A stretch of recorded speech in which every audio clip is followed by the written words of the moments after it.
Welcome back to Ordinary Homemaking. Come hang out with me, sit down a minute, and let's talk about fresh milled flour. Okay, so we talked about last time how I slowly went from store-bought flour to trying to sourdough and make a lot of things at home. When you start making things at home and when you sourdough them, you are staying away from a lot of additives, preservatives, chemicals, pesticides, all of the things.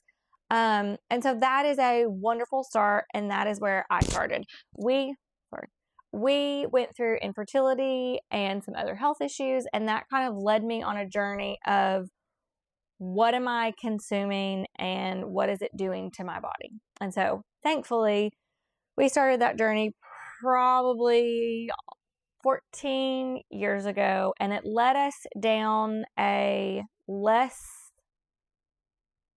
processed food journey. So along that way, we started sourdoughing.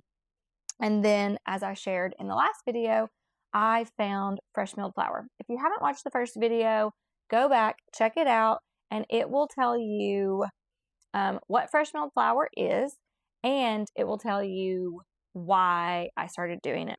Okay, so before I said when I used store-bought flour that I was still gaining weight. With fresh milled flour, I have not noticed any weight gain, and we have saved a lot of money in the long run because I now no longer buy, if at all possible, we do not buy sandwich bread or buns, all the things. Anything flour, we try to make ourselves. Croissants, biscuits, no pancake mix. Slowly, we're getting away from a lot of processed foods. We noticed lots of positive benefits. We can talk about those later. But for today, now that you know what fresh milled flour is and why you might want to start, how do you know if you need hard flour or soft or red or white? So that is what we're going to talk about. And then honorable mention at the end, I'll throw in ancient grains. So if you are going to get started, you need to know the difference in hard and soft. So first, if you are going to do a bread that requires leaven, either from sourdough or from a dry yeast pack, then you are going to need hard flour, either red or white. So anything with yeast or leaven, you are going to need hard flour. That's all you need to know. Anything like a dessert or a quick bread, you can use soft wheat for. Okay, got it? Hard, and that makes sense. Hard wheat is a recipe that might be a little bit harder because it's more involved. You might have to wait, add extra steps. An easier recipe might be cookies, cakes, muffins. There you go. Okay.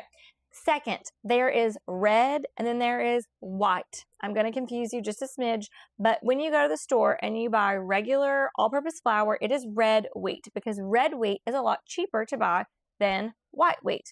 However, when you start out and you do a red wheat, it is going to be a lot denser. It is higher in protein, but it is going to be a little bit denser than the white wheat. So I would suggest if you are starting, and especially if you haven't baked much, and you aren't used to, say, a whole wheat bread already, I would start with white, even though it's more expensive, white hard flour for your yeasted breads or your sourdough breads. So start with the white, get used to it, get used to the taste and the flavor and the difference of the fresh milled. Now, we prefer the fresh milled over store-bought. It was crazy when we first started. The kids opened up a bag. We still had some old flour, and it smelled so much different. It smelled dead compared to, not dead, not like decaying, but it smelled like nothing, okay, compared to fresh milled flour because one was alive and one, like, it wasn't rancid, it wasn't old or stale or bleached. So it's just a completely different thing. And I never, ever, ever would have noticed that. I never would have thought that store-bought flour smelled weird, and even saying that probably sounds terrible or weird. But we did not notice till we started using the other. Now, sometimes there can be troubleshooting that needs to happen, or you may need to slowly switch your family over. We can talk about that in another video. But for now, hard, soft, and now white and red. So white will be easier. It's a little less. It's still high protein, but it's a little bit less than red. I mean, how awesome if you could get 6 grams of protein for a slice of bread. It's pretty awesome. So hard white is what I recommend. Then slowly, what you can do, because hard red is cheaper and it's a little more weedy or nutty flavor, you can start doing a third red, then a half red. And eventually you might switch over or decide that you like red better. Some people like muffins and pancakes better with red, and then sandwich dough flour better, or sandwich dough bread better with white. But I would recommend, don't overcomplicate it, get white. Try your recipes with white, get used to the white, okay? Then slowly try the red and see how much you like.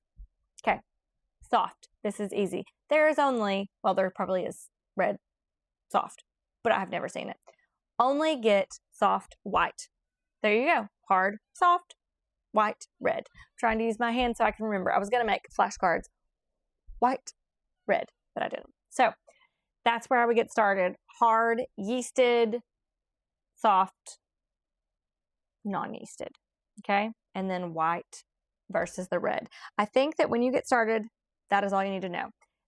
At the end, I told you I would throw in ancient grains. So you can slowly start to use those other flours and grains, but I would start with red and white. I've asked in several groups, people that have diabetes, people that have, high cholesterol or high blood pressure, all these different things, different bad numbers, and they were eating bread, some of them 3 times a day, and they noticed that their numbers all got better. And I asked them, variety of people, were you using Einkorn or like a special ancient grain to accomplish this, or was it just regular red and white? And most people said red and white. So if I were getting started, that is what I would do. Red and white, and then slowly get used to some of the other flours. We also do Ezekiel meal, which has a variety of those extra things. And again, we can talk about that later, but for now, let's just stick with the simple. And if you have a question that I haven't answered, or you feel like I've not thoroughly answered something, please drop it below, because I would love to make a video specifically about that, or I would love to comment back and see if I can help. So like, subscribe, and come back for the next video where we are going to go a step further and find out, where do we buy this grain?